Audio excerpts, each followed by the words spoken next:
Seorang warga negara asing terlibat kecelakaan lalu lintas Jalan Umum Banjar Pujung Kaji, Desa Sebatu, Kecamatan Tegalalang, Gianyar, tepatnya di tikungan sebelah utara perbatasan antara Banjar Pujung Kelot dengan Pujung Kaji, Rabu 18 Mei sekitar pukul 15.30 WITA.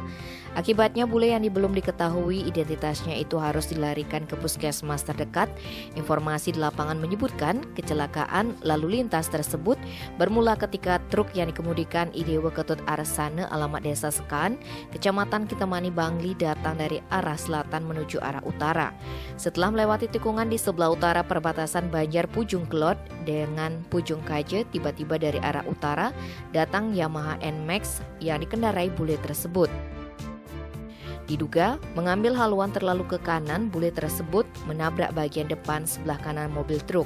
Akibatnya bule tersebut mengalami luka-luka dan patah tangan sebelah kanan. Kapolsek Tegalalang AKP Ketut Sudito mengatakan akibat luka yang dialami WNA tersebut dievakuasi ke Puskesmas Tegalalang 1. Sedangkan pengemudi truk dan 2 orang penumpangnya selamat.